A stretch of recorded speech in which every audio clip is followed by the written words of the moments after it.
Okay, guys, we are going to get started. Welcome everybody to Management One's webinar. While other people are getting on, I kind of want to introduce the panel here. First, we have Chrisia. She heads up all the marketing at Management One. Been hanging out at Management One for 17 years, believe it or not. How you doing tonight? Kristen, it's Kristen. Oh, Kristen. I'm doing well, thank you. 17 years, you'd think you'd have my name right. Yeah. And Chrissy, she's been with us 10 years. She heads up First Choice Investments, takes care of all the listings and sales, and gives everybody in the Inland Empire all the knowledge they need. So welcome to the webinar. Oh, thank you. And then we have that Tyler guy down there in Orange County, taking care of all the listings and sales. And then Tyler also heads up all of the business development with Management One on the IE and OC areas as well. And I'm Ron Sudman. People call me the CEO. I'm really just a janitor. But anyway, we're going to have a great show for you tonight. We're excited about being with you guys. And so with that, Kristen, take it away. All right, thanks, Ron. So tonight our agenda is going to be Chrisia with the Inland Empire real estate market and some things that are happening there. Tyler will give us an update on Orange County. I'm going to talk about the eviction moratorium. Hopefully this will be the last time we talk about eviction moratorium for future. And then Ron's going to talk about keeping versus selling your rental property. What's the best move to do? And then Tyler will bring us home with the rental market update. So having said that, Chrisia, what's happening in the Inland Empire? Hi, yes, I am here. Give me one quick second. I am having technical difficulties. My apologies. Okay, so the Inland Empire, I'm sorry about that. The Inland Empire is actually experiencing some changes, and I think we have a graph here that's about to show us how many listings we have on the market. You can see that there has been a rise in listings, but we haven't hit anywhere close to the peak for years before. So you can see in that chart where we are as far as growing listings on the market.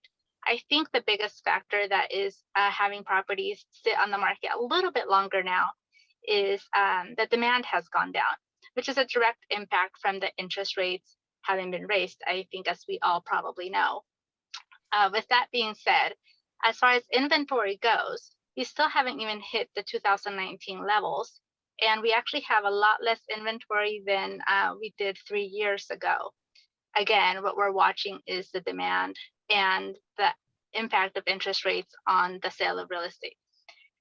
Values are not going up as like they were before, but they really haven't gone down. I think as long as homes are being priced realistically, and they are also being marketed properly, and they are being taken care of, and we're not letting properties with a lot of deferred maintenance go on the market, they are selling still relatively quickly.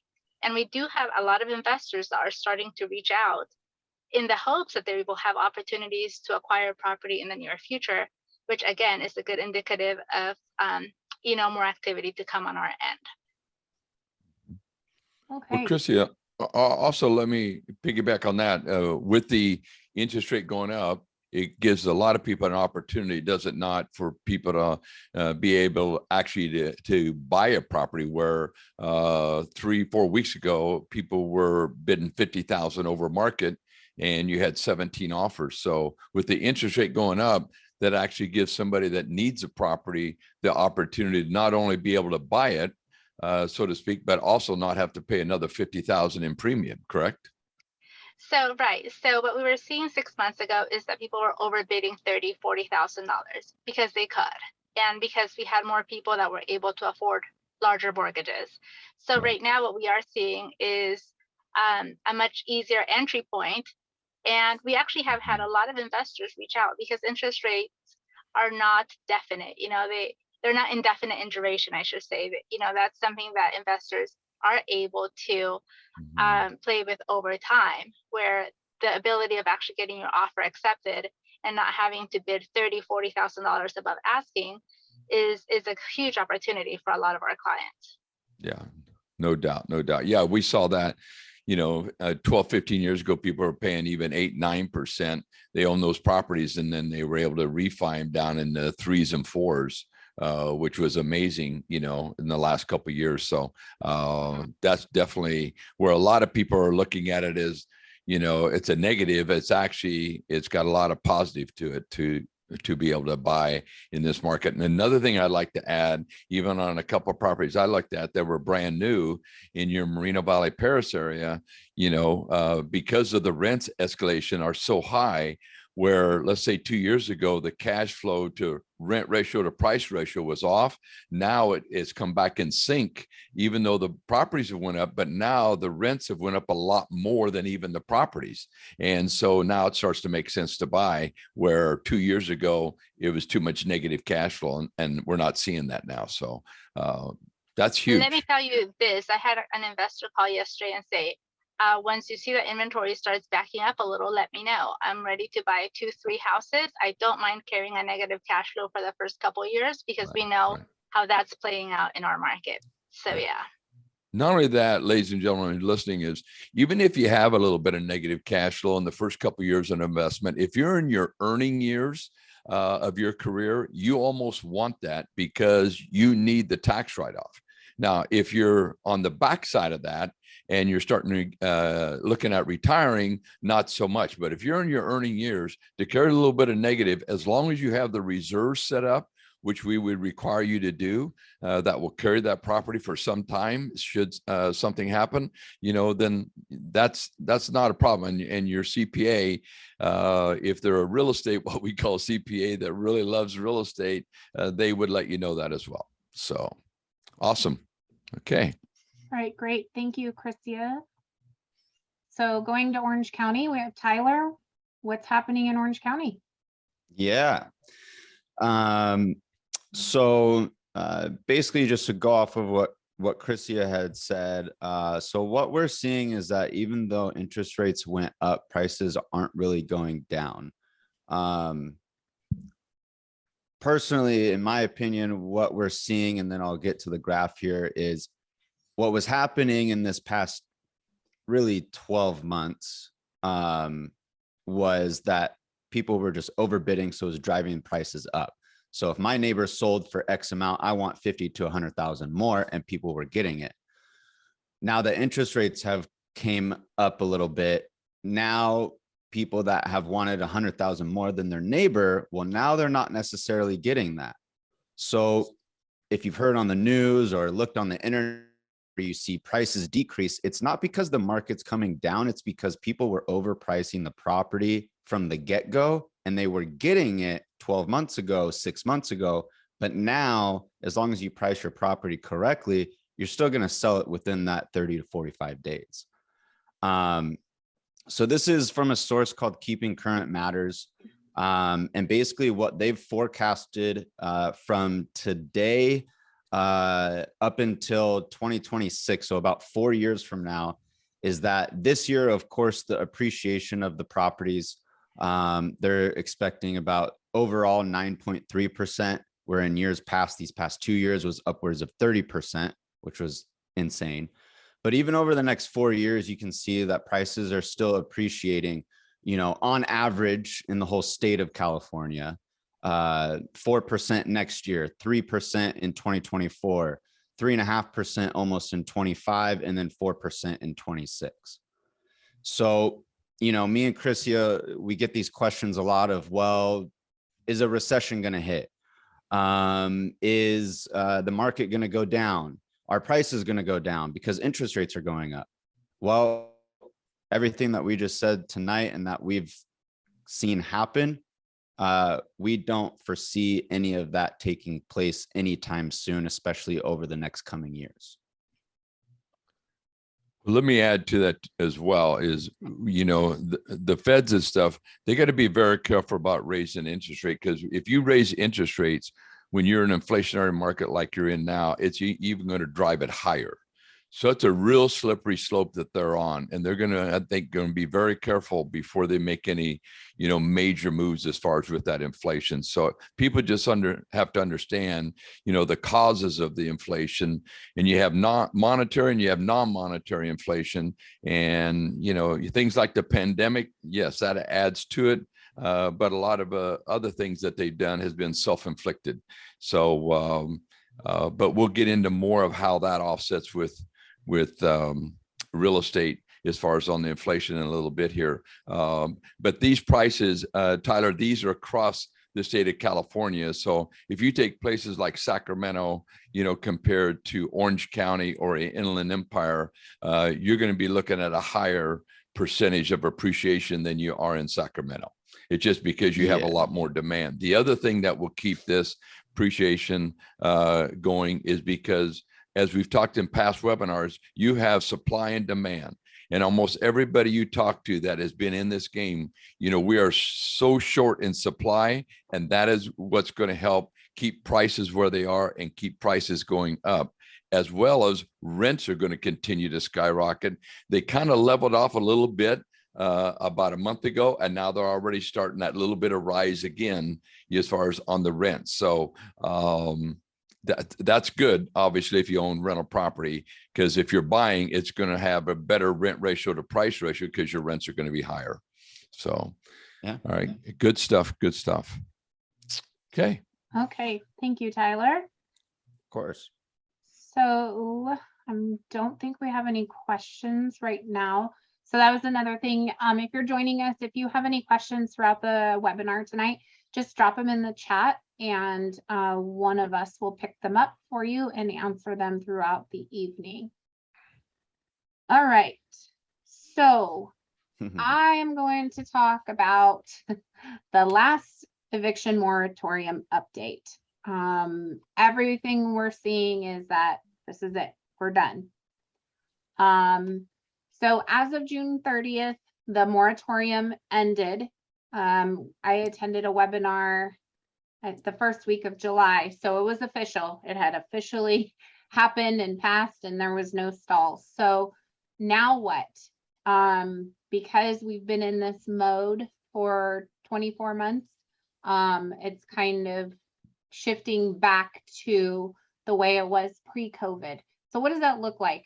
What that looks like is we don't have to wait for rental assistance anymore. There is rental assistance out there. I should say there are rental assistance programs out there. They have no money. So the good news is for you as a landlord and us as a management company, we don't have to wait that stipulation any longer. We can go ahead and file.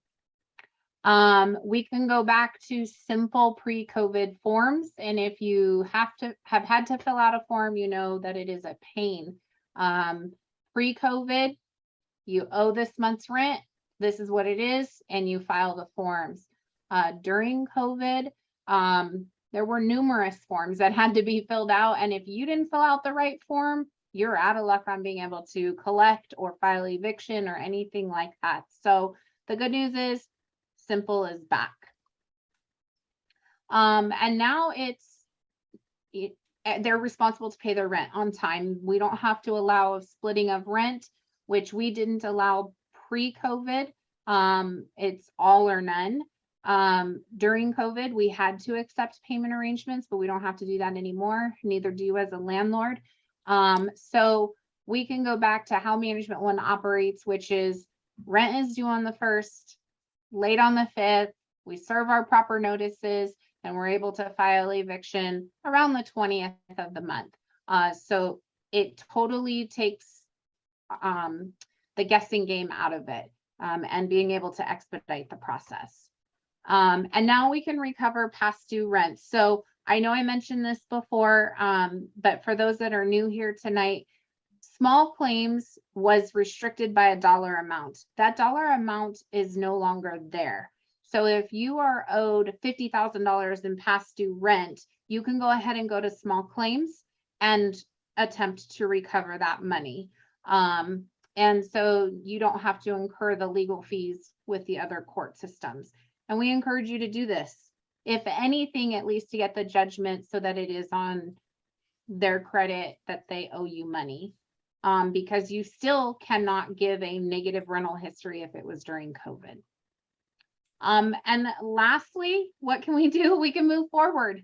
We can put that time behind us, move forward. It still is going to be there, especially if you're owed money, but we can move forward and regaining possession. I think, Ron, we have something like 20 evictions going right now, which in the 17 years that I've been here, we've never had that many, but that's how serious we are about regaining possession of properties and getting things back to normal for our owners as well. So that's kind of where it is. It's short and sweet tonight because it's the last one. So let me add lib on that on the first one on rental assistance. You know, we do have people, some of you who are waiting for the rental assistance to come in. They are due to get another round of funding, you know, so we do have a good chance of those of you who have been informed by our accounting department that you have a resident that has been approved for it, but they don't have money. The odds are pretty good that that money is going to come through. We just can't tell you when. Okay. Also on the small claims, I just want to clarify, you know, normal small claims, you can sue up to $10,000. That is still true on everything other than COVID rent. right. Okay. So we've had a few people get a little confused on that. So if it's something other than rent of what we call COVID rent, then it's still $10,000. Okay, as far as on that. And so the judges are pretty good. I think they've kind of gotten over it too, because people have manipulated all the things that they've done with landlords during COVID, you know, and it's not right. And a lot of the judges are now seeing that. So those days are over. That ship has sailed, so to speak. So, Right. all right, back to you. All right. I don't think we have any questions on this one either. Again, if you come up with something later, put it in the chat and we will definitely get back to you. Okay. Mr. Sudman. Yeah. And on that, the last subject there too, before I get into mine, is if you have a rental property and you do have a resident, we do, you know, have attorneys, you know, that can assist on that. So please give us a call and we can navigate you through that, you know, if you want to consider services and stuff, and just makes your life a whole lot easier. Plus, clients that are with Management One, in most cases, if they use our premium package, then we actually pay for the eviction, not you, should we have an eviction in the future. But our eviction rate is less than 1/2 of 1%, you know, so we put the residents in right from the get-go. And so we normally don't have those challenges to any great degree. So, okay, let's talk about a very interesting subject tonight, and that is selling your rental property or keeping your rental property. This can also go for people that are looking at, maybe they have to move to Chicago or Miami or some other place, and they're having this inner civil war, as I call it, like, well, should I sell it and then go to Chicago and rent for the next year or two to see how things are going to, you know, wash out? Or should I go ahead and keep my property, have a management company, not necessarily Management One, it can be, but it doesn't have to be, manage the property and then go and rent a property in Chicago. So I'm going to give you a couple different scenarios.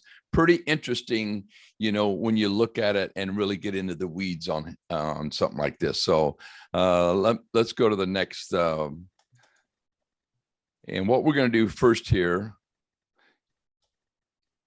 okay, is we're just going to talk about simple single family homes. Okay, there's a lot of different things, but tonight we're just going to focus on a single family home here. So first of all, questions that you need to be asking before you call your real estate agent and say, sell this thing, is question number one is, what is your overall strategy for the rental property in this case? Okay, is it to buy and hold for retirement, or are you active in buying and flipping properties? You know, that's the first question. The next thing is, are you looking to keep this thing long-term, or were you looking to sell it anyway within 2 years or less? Okay, and if you're looking at selling it anyway in 2 years and less, then that might be a different story. But if it's over 2 years, then, you want to look at what I'm sharing with you here. 3 is, have you recently made any major improvements to the rental property in the last couple of years, such as have you remodeled the kitchens or put in laminate floors, or done some excessive landscaping? And also, what is your interest rate on the rental property, on the loan you have now? Is it more than likely it's probably in the 3s if it's or 4s, especially probably in the 3s, maybe if you are living in the property. But if it's a rental property, you're probably maybe in the 4.5 range, which is an excellent, interest rate. So let's look at how this affects you financially in a couple of different scenarios. The first one is you're going to sell it and just cash out, and the other you're going to go ahead and keep your $500,000 rental property because almost any property in the IE or OC definitely is worth $500,000 a day or very close to it. So let's talk about, what does it cost you to sell your rental property? Well, first of all, you're going to have to pay a real estate commission, and that's probably going to be around 5%, right, Chrissy and Tyler? So you're looking at about $25,000 that you're going to lose right off the top. Next thing is closing costs. You can normally figure about 2%. So that's another $10,000 in just closing costs, on average.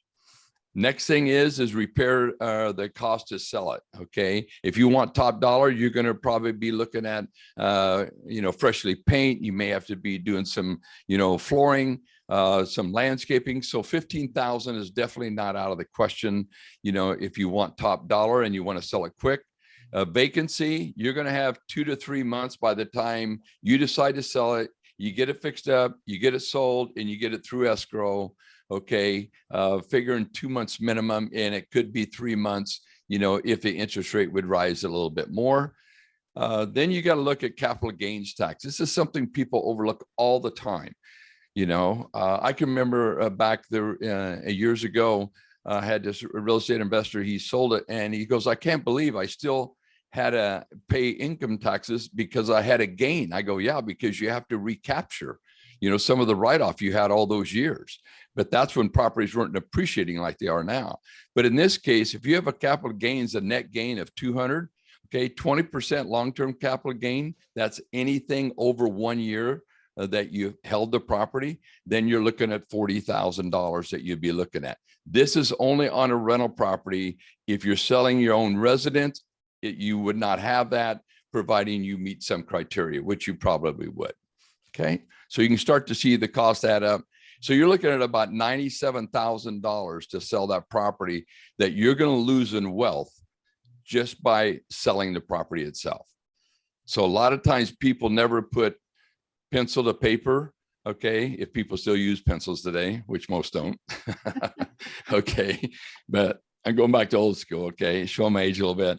But if you do, you can see very quickly you're almost 100 grand, less wealthy than you were before you sold it. Okay, so now you also have to take into consideration that you've been saving anywhere between $2,000 to $4,000 a year in tax savings because you've had that rental property. If you hadn't had that rental property, you would have been paying, let's say, an average of $3,000 more. So if you've held that property for 10 years, that's another $30,000. Okay, and so you really got to look at what you're going to be losing here, not just up front, but also on an ongoing basis, because you don't have that write-off anymore. Okay, so let's say you've decided to sell your rental property after you look at everything. And the next question is, when is the best time to sell it? And a lot of people say, well, let's just sell it now. The market looks like it's hot, so let's go now. Well, not so fast. Okay, if you follow the trends and data, okay, you can get what I call the most juice out of the market. Okay, by tracking, which we do a lot of, data as far as in the market. First of all, we track how many properties are on the market every month. We want to see, is that going up or is it going down? That's one thing. Next thing of it is, how many days are properties taken to sell? That's another key indicator, is how hot the market is, or maybe the market isn't as hot as we thought it was. Okay. Next thing is are they selling at asking price or above listed price, or have there been reductions since the property hit the market? Okay, that's another thing we got to look at. And this is something that Chrissy and Tyler, they track all the time. The other thing is, what's the appreciation rate, not year, but month to month? The last 2 years, we were looking at significant increases every single month as far as in appreciation. I mean, you figure 30% appreciation a year, which we've had the last 2 years in 2021. If you divide that, that's basically 2.5%, 3% a month, you know, that the properties are going up in value. So we want to know, is that trend continuing, or now is it starting to drop to 1.5 or whatever it is? All right. Next thing of it is we want to know the interest rates. Are they stable? Are they going up? Or are they going down? Now, you know, up until about 30 days ago, they were pretty, you know, stable. In fact, they'd even reduced a little bit. Okay. And now they bumped back up. So the thing of it is, how do you time yourself in the market? Well, first of all, you can't be greedy. You got to make certain that you're looking at the trend. But when that trend becomes really consistent, okay, that's when you don't want to pull the trigger when it starts to go back up at 4 or 5, but you want to hit it when it's still on the downside. And so these are things that we can help you with. And so it can be very scientific. Okay. And for an example, had you sold as soon as the market got hot 2 years ago on a $500,000 home, instead of waiting till like a month ago, you would have lost over $200,000 to $250,000 because you didn't time the market right. So this is where a great real estate agent and it can come in handy and really make you a lot more than you're ever going to pay them in real estate commissions. This is where they're really worth their value. And this is why you want to have a good ongoing relationship with your real estate agent, you know, all the time. Okay. So I hope that makes sense to everybody. Okay. And then obviously this will tell us where the market is trending. So that's the first option. The other thing of it is the second scenario, as far as in keeping your rental property. Okay, what we're going to do is we're going to even be a little bit more aggressive. Not only are you going to keep it, but basically we're going to do the opposite of what most people are doing. And that is, most people kind of hold, they don't want to move. In this case, especially with interest rates that they were very low 30 days ago, and the last 2 years was an excellent time, and rents were high. They were skyrocketing. So in this case, we're going to take your original property that you own, a $500,000, and we're going to take a $200,000 loan against that property. Now, this is assuming that you have the equity, you know, which you probably do because they've been appreciating so rapidly. And the banks will allow you, even on rental properties, a minimum, they'll do a 70% loan to value ratio. Okay, as far as on these properties. So let's say we take it out, and I know we could have taken it out at 2 and 3 a month or two ago, but I just want to be conservative. Take out a $200,000 loan on your current rental property at 5%. Your loan payment would be about $1,073. So you say, well, how are we going to pay for that? Well, basically, on the first property, we actually did this on the property I just showed you at the beginning of the presentation. We had the resident move out and we increased the rent $1,000 a month on that property. Okay. So that pretty well takes care of the payment on the $1,073, does it not? Mm-hmm. Exactly. Okay. So we increased 1,000. Okay. And so now we use the $200,000 loan as a down payment on the second property of another property for $500,000. So that's where we're at. So now we're buying the second property. Okay, on it, the payment on the new loan of $300,000 at 5%, including property taxes, insurance, about $2,350 and change. Okay, so that is going to be your payment. Okay, on the new property. All right. However, the second property, it's going to rent for $3,500.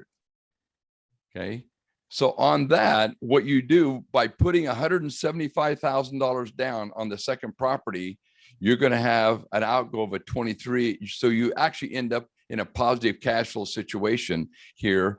And out of the $200,000 loan that we took on your first property, we're going to take $25,000 and drop it into your rental checking savings account. So that is your reserves to back up this venture you just went on. So basically what you've done here is you've kept your rental property that was worth $500,000. Okay, and let's say this was 2 years ago, then you bought the second property for 500,000 and it still cash flows. Okay, and we have over $25,000 sitting in a rental checking savings account, and that's so you can sleep at night.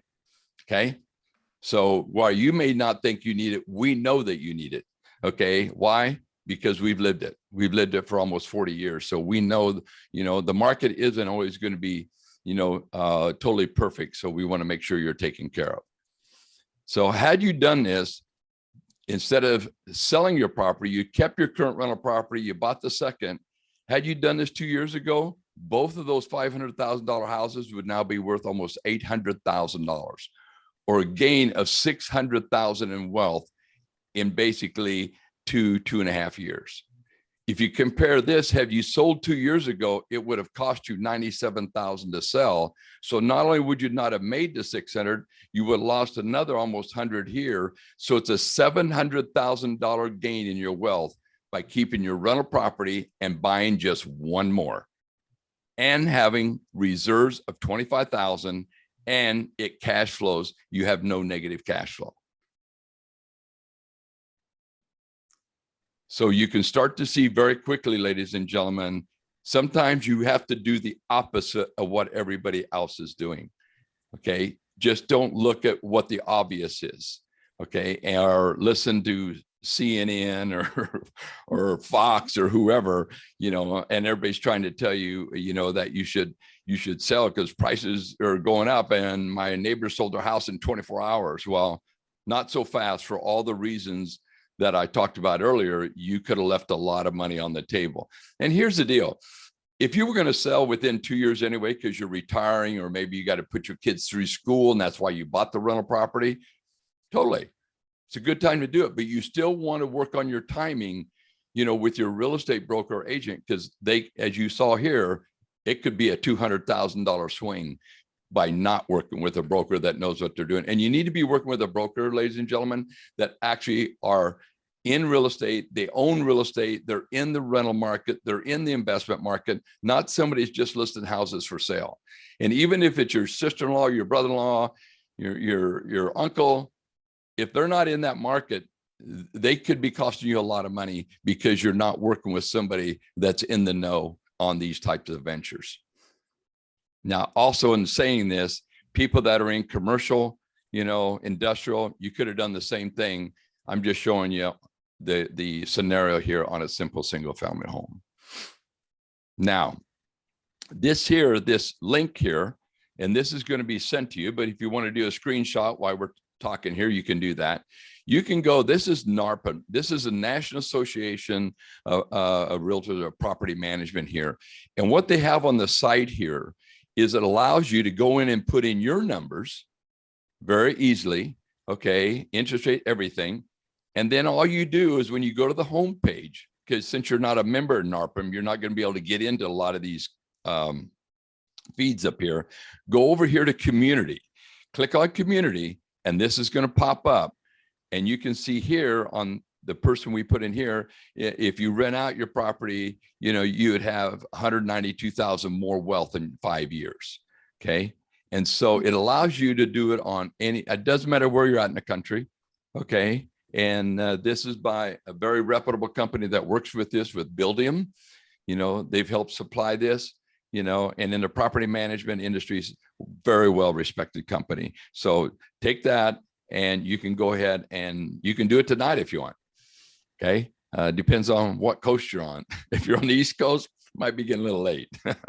If you're in Hawaii, not so much, because we have people, believe it or not, on the call tonight, from Oregon to Miami to California to wherever and everywhere in between here. So, okay.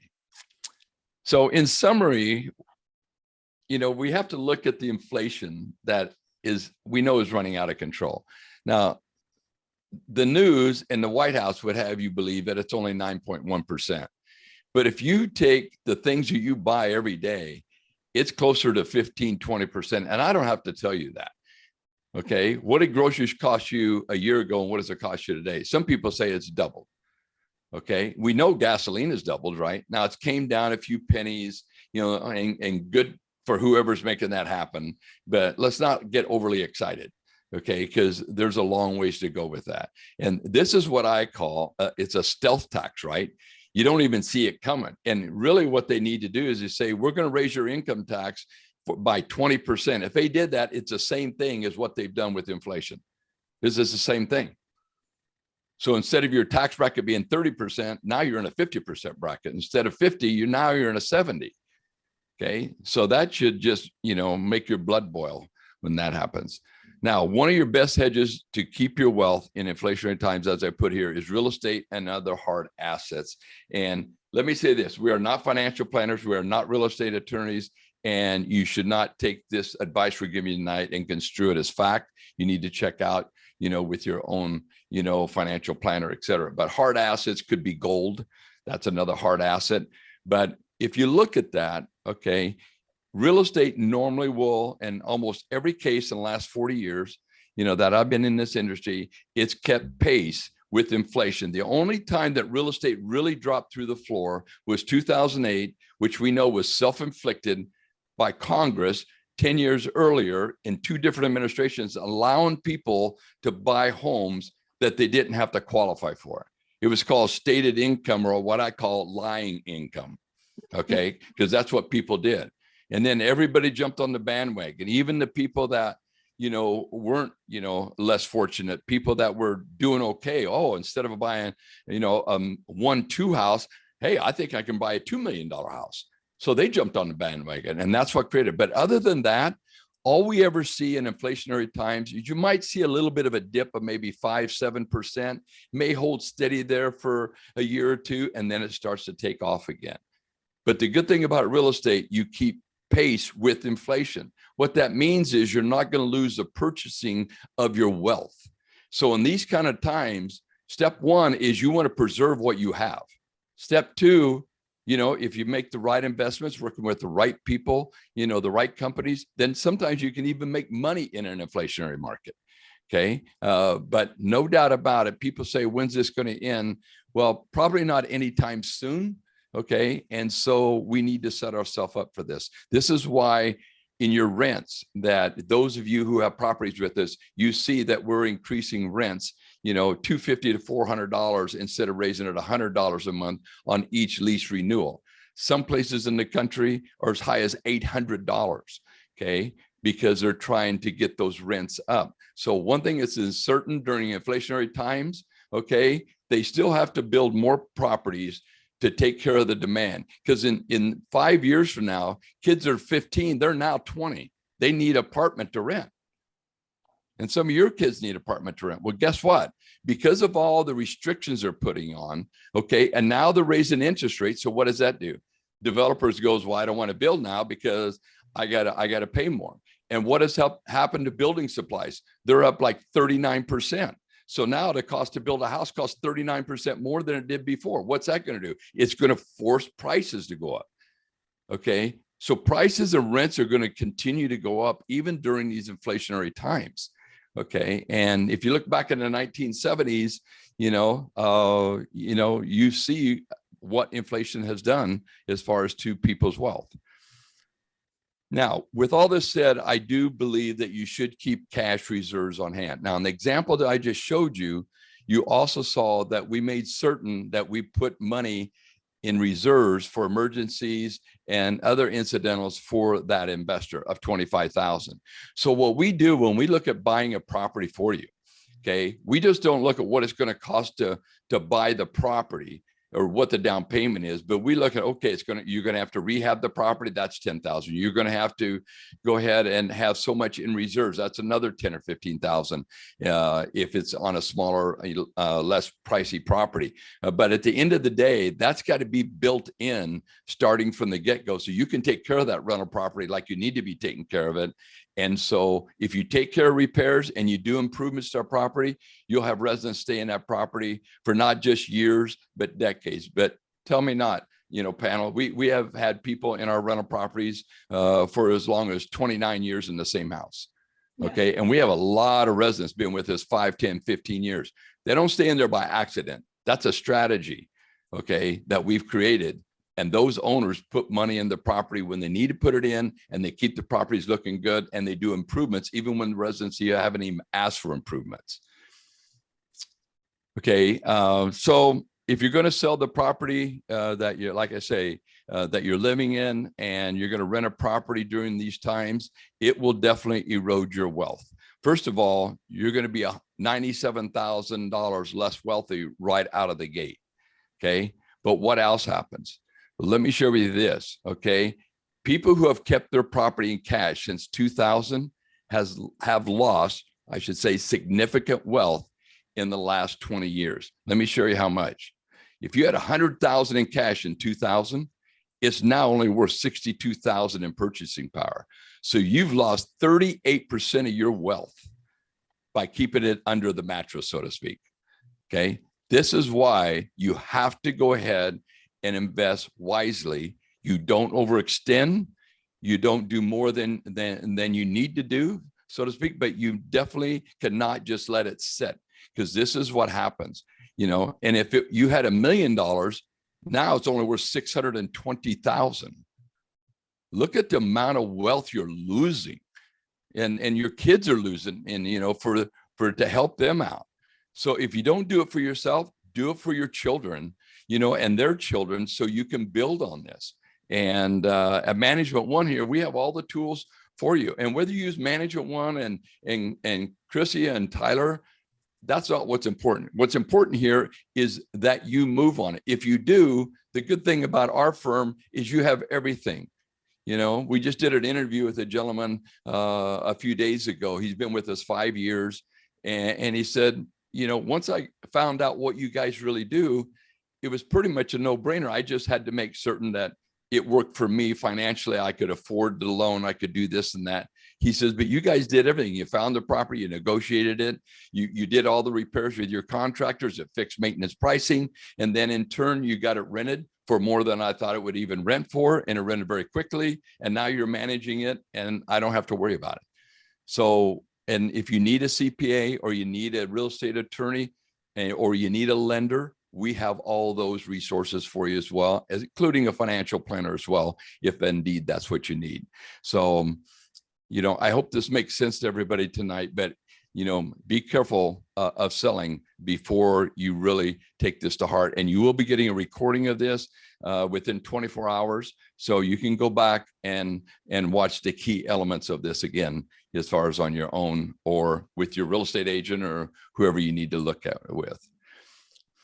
Okay, Tyler, we're going to give it to you to let us know what that rental market is doing out there. Oh man. All right, let's do it. So we actually got this from Buildium, which Ron had mentioned earlier. So Buildium is a very reputable company that works basically and strictly with property management and within the real estate industry, but really with property management. And so there's really three main trends that we found in this.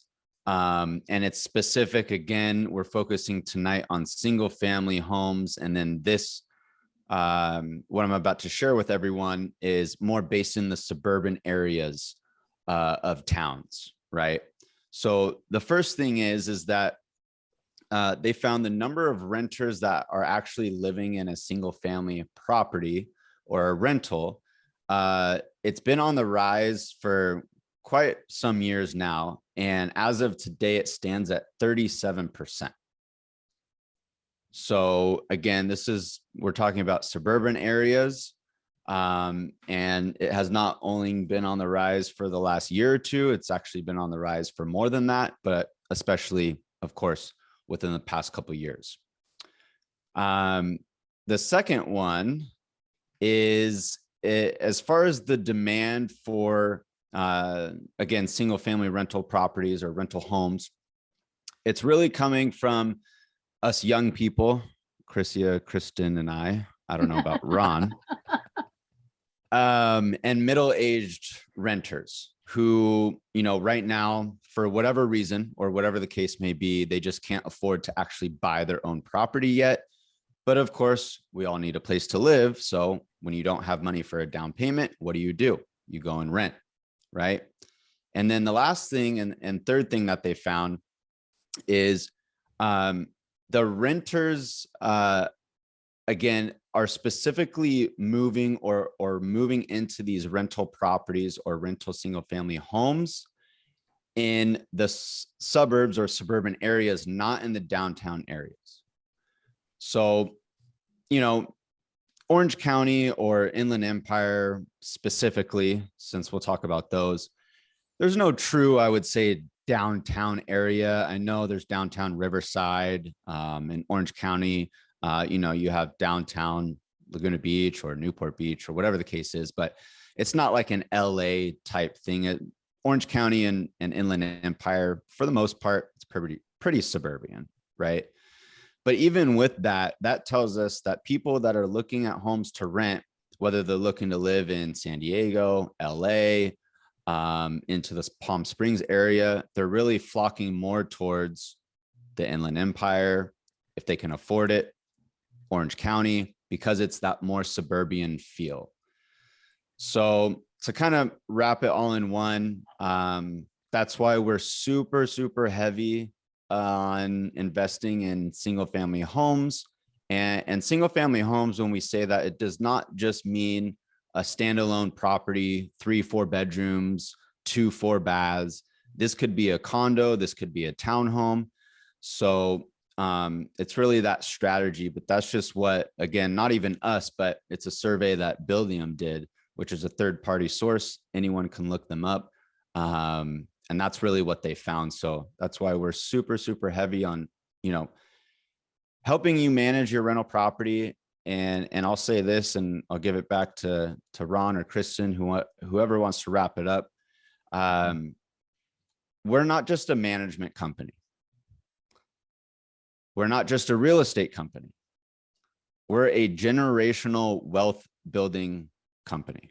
And what our whole goal is to help you build your own wealth, to not only help yourselves retire 5 years earlier, 10 years earlier, but also help your kids, pass that down to them or family members or friends if you don't have kids, and then have them pass that down and keep that trend going for not years, but decades upon decades. That's really our whole goal. And so I know it can get misconstrued that, you know, all you guys do is manage my rental property and that's great. Well, yes, that's only a portion of what we do. In the grand scheme of things, we're really looking to build that generational wealth. And so I can't say that enough. And like Ron had said, next webinar, we're going to have some things and some stories of clients that have been with us for decades that will hopefully share that with you. And with that, I'll be done talking for now. Let me add 2 things on this. We got a couple of minutes here. First of all, if you're on the webinar tonight and let's say you don't have the money for a down payment, I would encourage you to first go to, you know, your mom and dad, your grandpa and grandma, and say, look, I want to buy a rental property. If you put in the down payment, I will go ahead, you know, and I'll take care of it. I'll look over the management of it, make sure the repairs are done, you know, and you'd be surprised how many, especially grandpa and grandmas, really want to help, you know, their grandchildren and the ones that have the ability to do that. So don't think that you can't buy just because, you know, you don't have any down payment.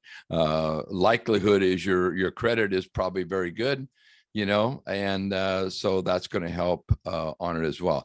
The other thing I want to say too about the Inland Empire, you know, for years, I'm talking over 20 years ago, you know, condos never really did that well in the Inland Empire, but that has all really changed.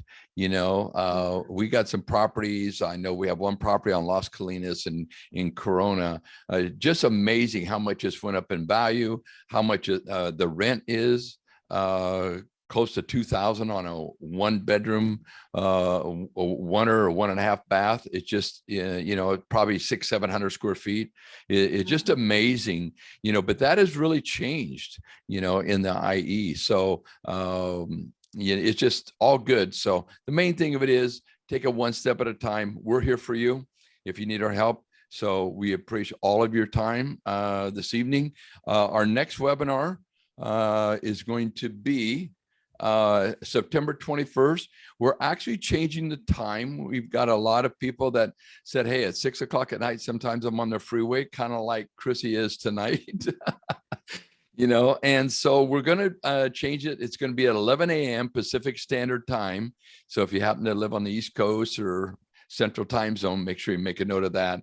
And but join us in September. It's going to be an amazing webinar. You don't want to miss this. Especially, you're going to hear from people. One of our oldest clients, she was at the event. She'd been with us 38 years. And she's 91 years old. And I'll just leave you with this. The event was done at 9:15. So Tyler and I were talking to her. Her name is Mrs. Salter, and we said, hey, we're sorry we kept you out so late. And she looked at both of us and right at us and said, I'm only 91. So I'll leave you at that. Okay. I think that pretty much says it all. So thank you for attending, and we look forward to seeing you guys in September. Have a good night, guys. Good night.